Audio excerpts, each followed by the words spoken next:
कल रात मशहूर उद्योगपति रतन टाटा का निधन हो गया। टाटा समूह के चेयरमैन एमिरेट्स रतन टाटा पिछले कुछ दिन से बीमार थे।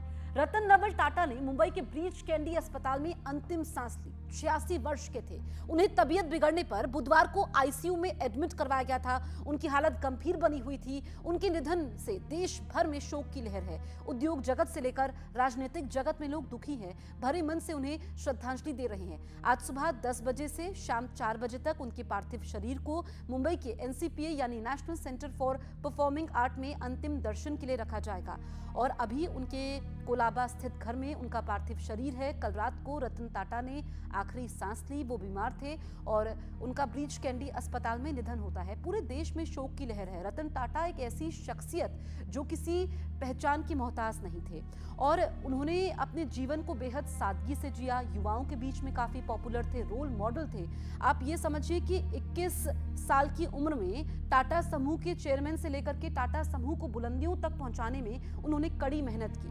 और उनके जीवन को अगर देखा जाए तो सादगी से जीवन जिया, शिक्षा से लेकर के स्वास्थ्य तक हर क्षेत्र में उन्होंने अमिट छाप छोड़ी। और एक मिडिल क्लास में काफ़ी पॉपुलर थे। मिडिल क्लास के सपने को उन्होंने पूरा किया क्योंकि जो उनकी नैनो कार आई वो काफ़ी पॉपुलर हुई।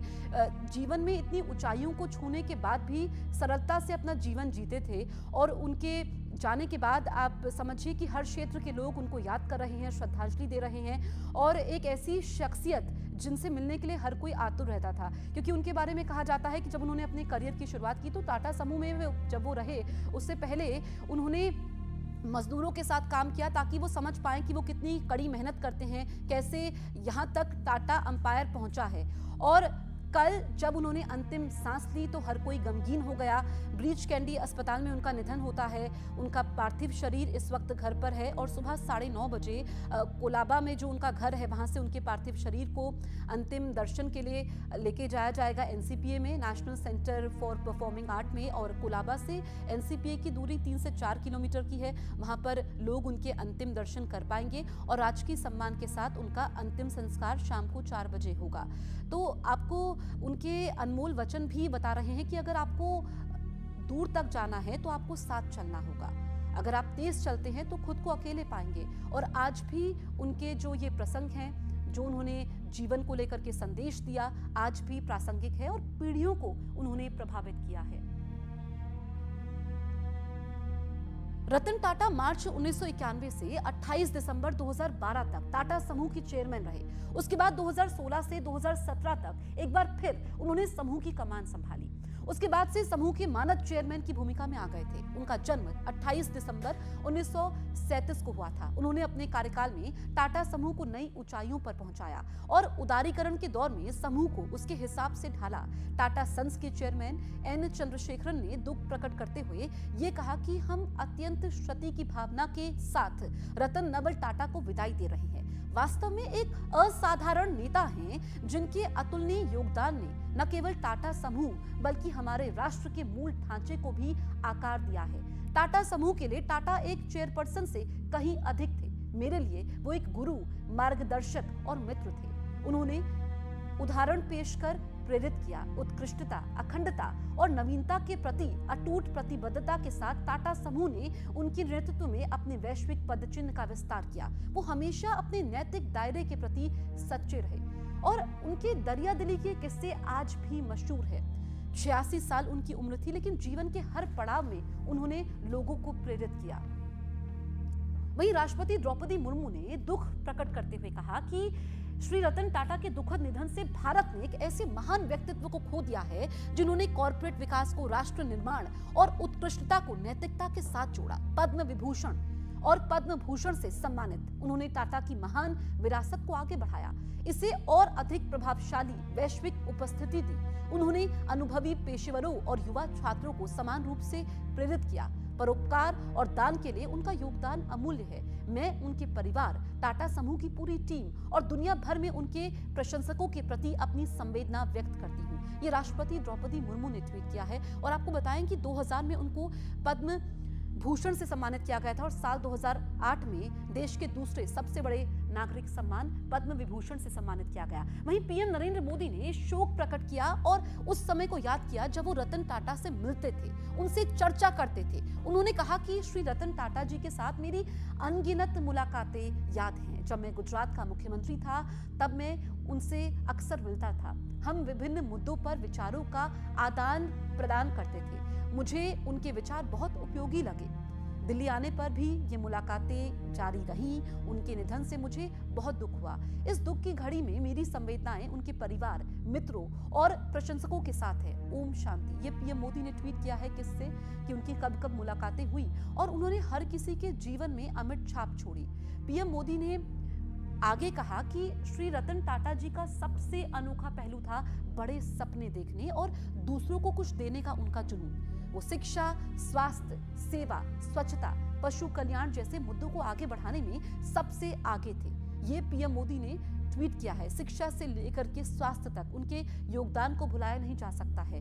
और एक ऐसे व्यक्ति जो कि साधारण जीवन जीते थे, दूसरों को प्रेरित करते थे और देश ने एक अनमोल रतन को खो दिया। पीएम मोदी ने ट्वीट किया है, तस्वीरें भी साझा की है। पीएम ने रतन टाटा के बारे में कुछ और बातें कही। उन्होंने कहा कि श्री रतन टाटा जी एक दूरदर्शी कारोबारी नेता, एक दयालु आत्मा, एक असाधारण इंसान थे।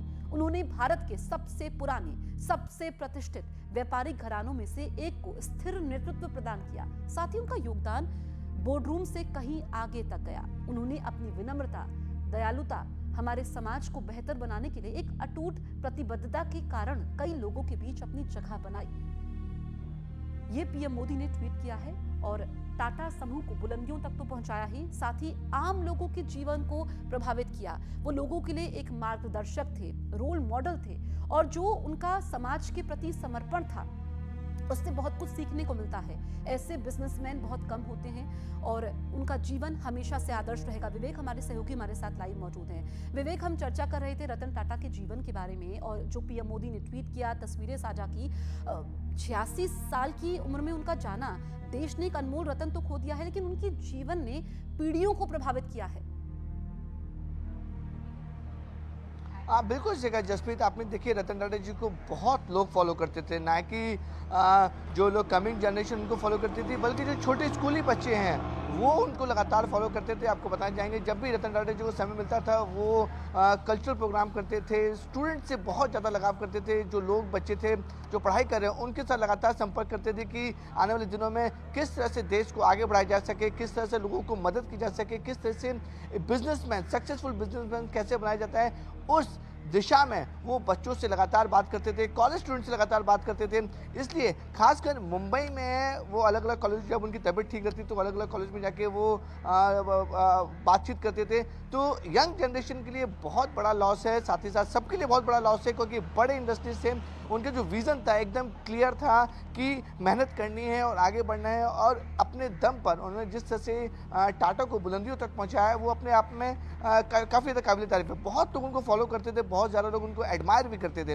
लेकिन जैसे ये खबर आई रात को तकरीबन 11:15 पर कि रतन टाटा जी की मृत्यु हो चुकी है।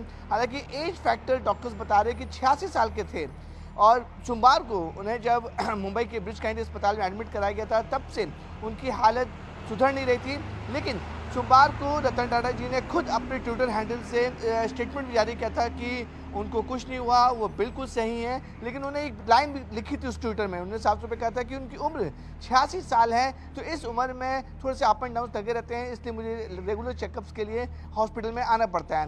लेकिन जब वो सोमवार को एडमिट हुए थे उसके बाद उन्हें छुट्टी नहीं मिली, उनकी हालत जो है वो लगातार डिटेरियोरेट होती रही, हालत ठीक नहीं हो पा रही थी। डॉक्टर्स ने पूरी कोशिश की, वो आईसीयू में 3 दिन तक एडमिट थे।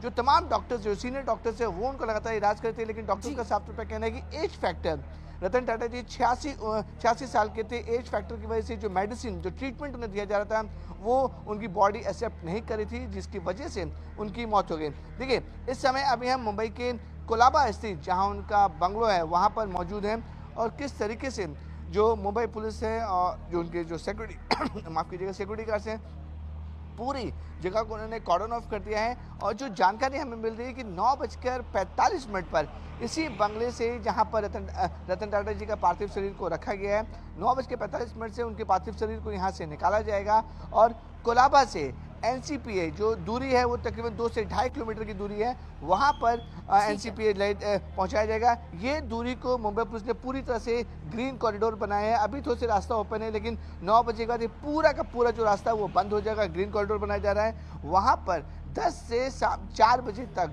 उनके पार्थिव शरीर को श्रद्धांजलि देने के लिए तमाम उनका पार्थिव शरीर कोलाबा में जो उनका घर है वहां से एनसीपीए ले जाया जाएगा, जहां पर सुबह 10 बजे से आम लोग उनके दर्शन कर पाएंगे। वहीं कांग्रेस नेता और लोकसभा में नेता प्रतिपक्ष राहुल गांधी ने रतन टाटा को श्रद्धांजलि दी और कहा कि रतन टाटा एक दूरदर्शी व्यक्ति थे। उन्होंने व्यवसाय और परोपकार दोनों पर अमिट छाप छोड़ी है। उनके परिवार और टाटा समुदाय के प्रति मेरी संवेदनाएं हैं, ये राहुल गांधी ने ट्वीट किया है। हर कोई दुखी है, श्रद्धांजलि रतन टाटा को दे रहा है। और आप ये समझिए कि चाहे फिर वो राजनेता हो, उद्योग जगत की हस्तियां हो, फिल्मी हस्तियां हो, हर कोई शोकाकुल है, क्योंकि रतन टाटा के जीवन ने हर किसी की जिंदगी को प्रभावित किया है। राहुल गांधी ने जो ट्वीट किया है, उन्होंने कहा कि उनके परिवार के प्रति, टाटा समुदाय के प्रति मेरी संवेदनाएं हैं। रतन टाटा एक दूरदर्शी व्यक्ति थे, व्यवसाय और परोपकार दोनों पर अमिट छाप छोड़ी। व्यवसाय क्योंकि टाटा समूह को बुलंदियों पर पहुंचाया, अपनी कड़ी मेहनत के दम पर हर क्षेत्र में उन्होंने अपना योगदान दिया। और दूसरा ये कि जो समाज के प्रति उनका समर्पण था, क्योंकि राष्ट्र निर्माण में उनकी जो भूमिका रही उसी को लेकर के साल 2008 में उनको देश के दूसरे बड़े नागरिक सम्मान पद्म विभूषण से सम्मानित किया गया। साल 2000 में उनको पद्म भूषण मिला था। और उनकी जिंदगी के जो किस्से थे, जो उनकी दरियादिली थी, लोगों के प्रति उनका सेवा भाव था, हर कोई उनको याद कर रहा है। रतन टाटा के निधन के बाद कुछ ही समय में महाराष्ट्र के मुख्यमंत्री एकनाथ शिंदे मुंबई के ब्रीच कैंडी अस्पताल पहुंचे। उन्होंने रतन टाटा के अंतिम दर्शन किए और उसके बाद मीडिया से बात करते हुए उन्होंने अपना दुख प्रकट किया। कहा कि रतन टाटा देश के लिए अनमोल रतन थे। उन्होंने कहा कि रतन टाटा का अंतिम संस्कार राजकीय सम्मान के साथ होगा। ये महाराष्ट्र के मुख्यमंत्री एकनाथ शिंदे ने कहा। और भारत का गौरव थे वो, और राजकीय सम्मान के साथ अंतिम संस्कार होगा। शाम को 4 बजे उनका अंतिम संस्कार राजकीय सम्मान के साथ होना है। और एकनाथ शिंदे जो कि महाराष्ट्र के मुख्यमंत्री हैं, उन्होंने कहा कि भारत ने एक अनमोल रतन खो दिया है। रतन जी टाटा एक जीवित किंवदंती थे।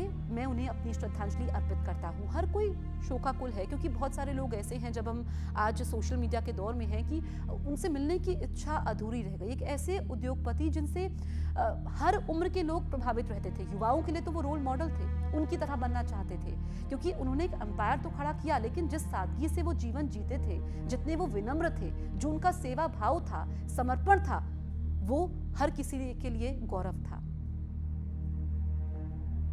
रतन टाटा जी हमारे में नहीं रहे, ये बहुत ही वेदनादायी दुखद घटना है हमारे लिए, पूरे देश के लिए। पूरे देश का एक अभिमान था, हमारे महाराष्ट्र का भी अभिमान था। महाराष्ट्र के सीएम एकनाथ शिंदे के साथ ही डिप्टी सीएम देवेंद्र फडणवीस भी रात में ही ब्रीच कैंडी अस्पताल पहुंचे थे। उन्होंने भी रतन टाटा के निधन पर शोक व्यक्त किया। तो एक एक करके वहां पर अस्पताल में हमने देखा कि राजनेता पहुंचे। देवेंद्र फडणवीस को आप देख सकते हैं, और उन्होंने भी संवेदना अपनी प्रकट की, याद किया किससे लोग याद कर रहे हैं, जब उनसे मुलाकात होती थी, कैसे वो प्रेरणा का स्रोत हमेशा रहे।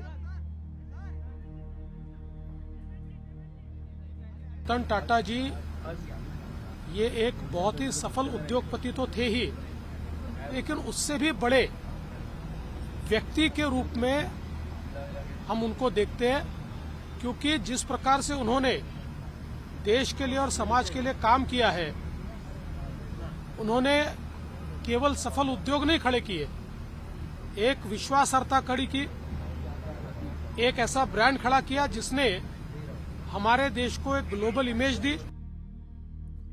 वहीं कल रात में ही रतन टाटा के निधन के बाद रिलायंस इंडस्ट्रीज लिमिटेड के चेयरमैन मुकेश अंबानी भी मुंबई के ब्रीच कैंडी अस्पताल में पहुंचे। उन्होंने रतन टाटा के अंतिम दर्शन किए। मुकेश अंबानी ने कहा कि देश ने अपने एक दयालु बेटे को खो दिया। उन्होंने कहा कि उन्होंने एक अच्छे मित्र को खो दिया। उन्होंने रतन टाटा के निधन को हर भारतीय के लिए एक बड़ी क्षति बताया।